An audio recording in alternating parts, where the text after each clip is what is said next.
Amos Fortune, Free Man, Chapter 6 The Arrival at Jaffrey. Amos had more than a year's work before him to finish the hides in his care.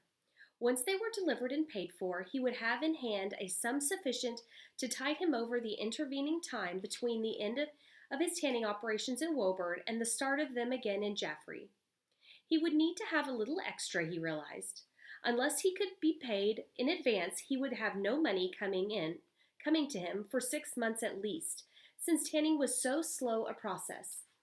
He knew he could not expect anyone to pay an unknown workman in advance. So he labored diligently and lived frugally that he might accumulate the money for his needs. It was important for Amos to arrive in his new surroundings in early spring, for the tan bark, which was essential to his work, had to be removed from trees soon after the sap had risen. With Violet's help, and what was even more, the sure comfort of her presence, he managed to deliver the last of his leather in late March of the year 1781. Then, working together, they packed up all the transportable tools, spud, barking mallet, rollers, knives, even the beam and work table. The vats that could not easily be moved were sold, as was the small house Amos had built himself. A cart was purchased in which they stored the tools and as many household goods as could be carried. An axe and a bag of beans is what a man most needs when he sets out for the wilderness, Amos said as he placed them under his seat where he could get to them. Violet shivered a little as Amos' easy talk of the wilderness. The comfort of a big house and the companionship of many servants and slaves had been her environment for years past, but she dared not think back to that too longingly. To be with Amos, wherever his life might lead him, was where her heart would have her. So it was with full confidence in him and undivided affection that she climbed up beside him on the seat of the cart and started over the road to Jaffrey on an April morning. Violet would not trust in the back of the cart her treasured plants, the root of lilac, the japonica seedling, the lily of the valley pips, her yellow tea rose. She had heard stories of people going off to live wilderness lives in the great country that had one edge on the Atlantic and reached no one knew how far. She had been fearful until Amos read to her from the Bible that the wilderness would blossom like the rose. Then she had felt less fearful. But Violet had her own feeling about the Bible words. Though she could not read them for herself, she knew that there must be a willingness in the heart of man to work with them. So she saw to it that she had with her a bit of loveliness, that she might help with the blossoming of their wilderness. She held the box of plants on her lap, looking down at them often during the journey, and seeing instead of leafless twigs and raveled roots the fragrant flowering of lilacs around their dooryard. In her ears she could hear the busy droning of bees in a widely blooming bush of japonica. But it was the slender sprouting of the lily of the valley pips that gave her most pleasure in her mind. Loveliest of all blossoming thing to her was that green stalk with its white bells. White was the most beautiful color she knew. Yet when she would say that to Amos, he would remind her that the brown of the earth from which the flowers came was a good color too. Celindia sat on the seat between Amos and Violet, clasped tightly her one sure treasure, the doll Amos had made her from corn husks. The face was a piece of leather on which he had painted small features. The face that Celindia looked into was a replica of her own because the lips smiled. She smiled too as she looked down at it. Then she hugged her dusky baby closer to herself. She had wanted a sawdust dolly with a white china face and pretty pink cheeks, but she loved this one because Amos had made it for her. She held it tenderly and crooned to it, hushing it into slumber. Amos let the reins lie loose over Cyclops' back.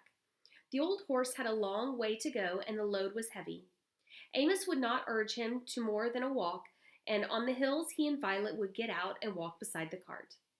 Amos looked straight ahead of him along the horse's back, His vision narrowed to the road between the horse's pointed ears. He knew that it was a big step he was taking. His move to a new part of the land, far from the familiar, the known, the safe and secure. Yet he was going far too from the memory of toil his as another's chattel, from indignity and privation and the long, slow years of servitude. He no longer had his youth, nor the stout strength of his early manhood, but he still had his vision, a compound of words ready by a little Quaker girl in a clear voice, words that had burned themselves into his mind and burned away the shackles hate had put to his lips. Unto him that loved us, and hath made us kings and priests unto God. In his memory he knew he had been born a king, but it was the little Roxana reading from the Bible who had shown him the only way that he could become a king. So he had lived his life thereafter, and so he would continue to live it as long as strength and manhood lasted within him.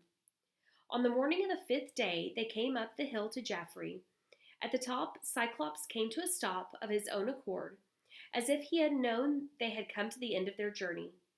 Amos said nothing, for he wanted Violet and Celindia to speak first.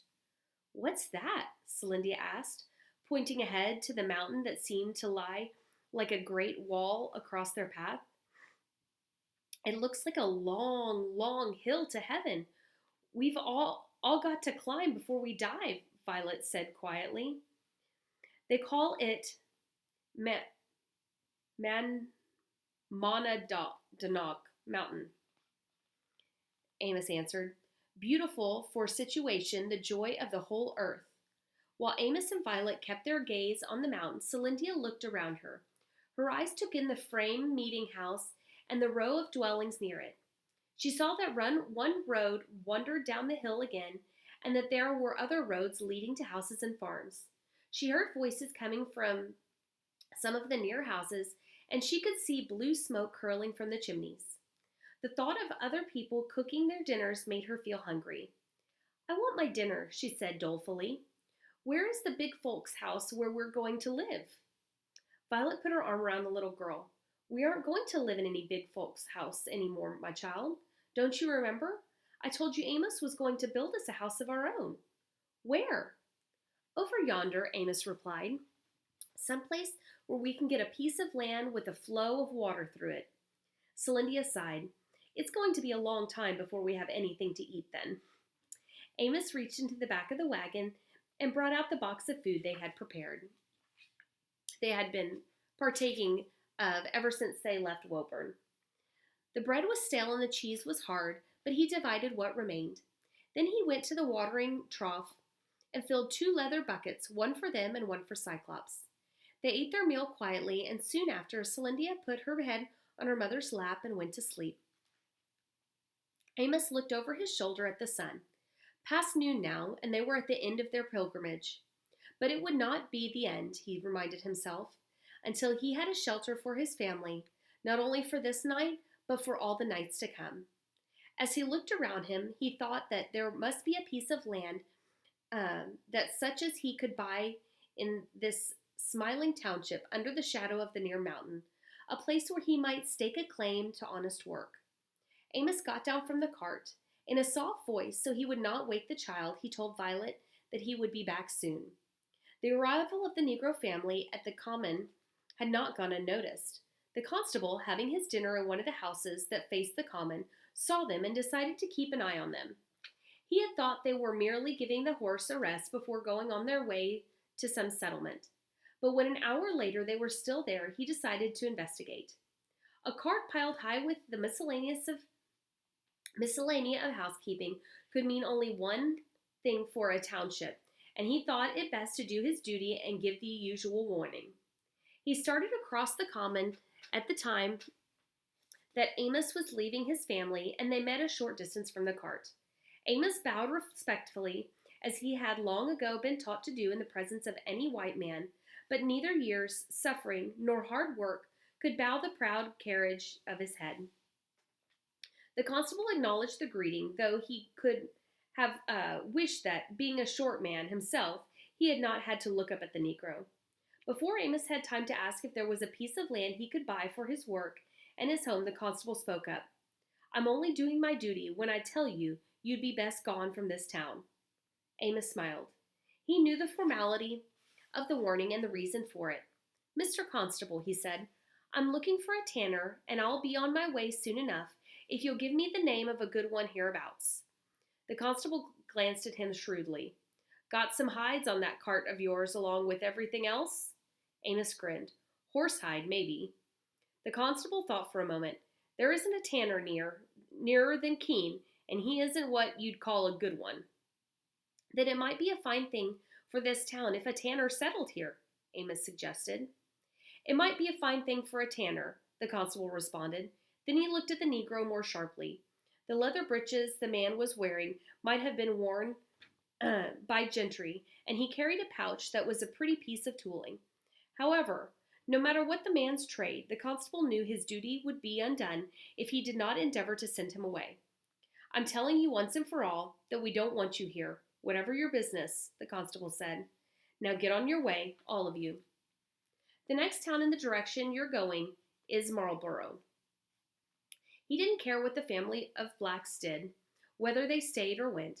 He had done his duty to them, and by warning them off, he had freed the town of any liability for their support should they ever become impoverished.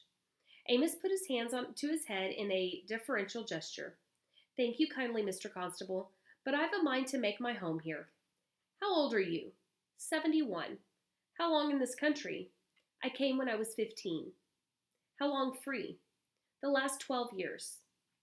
Let me see your papers of manumission. Amos took from his leather pouch the precious document that bore Ichabod Richardson's name, and that given by him Mrs. Richards, then the marriage paper that had meant freedom for Violet and her child. The constable looked at them all carefully and handed them back. This is a rugged country in which to start anew at your age. I'm young in freedom, Amos replied, and I've got my strength still. There are 11 other free Negroes in this town and hereabouts, the constable said, so you won't be without your own kind. He looked at Amos questioningly. Are you a church-going man? Amos smiled. I've gone to Sunday meeting almost since I came to this country, and it was from the Bible that I learned to read. The faint lines of a smile played over the constable's face. It might be a good thing for the town if the man did stay in it. However, it was not for him to say, and not for him to suggest a welcome. You'd best go see Parson Ainsworth, that house over yonder, he pointed. He'll know of a piece of land for you if anyone does. He's parson on probation this year, the constable explained. But we like him so well that we'll be ordaining him in another year. Amos Fortune crossed the common and knocked on the door of the minister's house. Then he found the welcome the constable dared not evidence. Ainsworth was soon ready to discuss the possibilities of a tannery and a suitable piece of land for it. But first, he sent one of the neighboring children to the cart with a jug of fresh milk and some new baked gingerbread. Seems like the Lord's doing, you're coming here, Amos Fortune, he said, for we've had too long a journey to make with our hides in the years past. Now you want a piece of land with some water on it, and not too far from the center.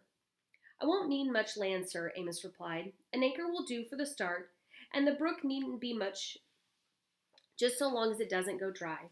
But I will need trees of fair size and age for the tan bark.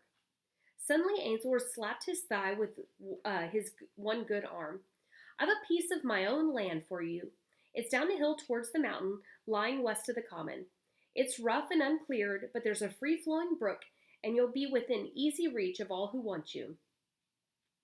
I'd be pleased to look at it with you, Amos answered, and without another word the two men went off down the hill to view the land.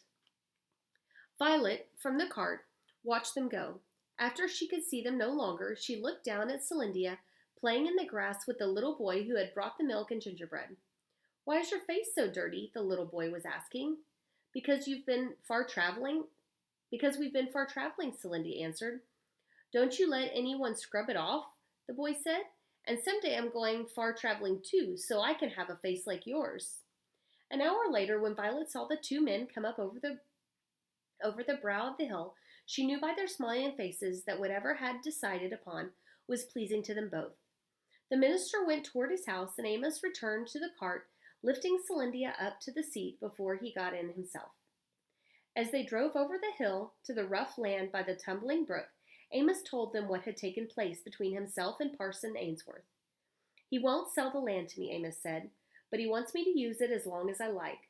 I'll do so and gladly, and I'll make him a handsome pair of breeches and shoes, all for his children. He looks a young man to have a many children, Violet commented. He's not married yet, but when he is and when they come along, I'll make them shoes. I've never known you to lack work, Amos Fortune, and here you're making some up beforehand. A man has to show his thanks in the way that comes best to his hands, Amos said, smiling to himself. After they reached the piece of land where Parson Ainsworth had driven a stake into the ground to mark it on loan to Amos Fortune, Violet unpacked the cart and Amos cut down trees to prepare a rough shelter for the night. But long before evening was upon them, a group of men headed by the parson himself came down the road, followed by a team of oxen drawing a load of boards. The Fortune family and the friendly neighbors worked together, and by nightfall there was a shelter for living and the beginning of a fireplace where Violet could cook their meals. Celindia slept in the bed that night, and for the little cot Amos had made for her was the only one they could bring in the cart from Woburn. Amos and Violet slept under the stars, while peepers chimed in a marsh nearby, and late birds called to each other. They were free. They were starting life anew. They were being helped to get going, and the people in the land to which they had come were showing gladness at their arrival. God, give me strength for many years to do my work well, Amos prayed in the quiet of his heart.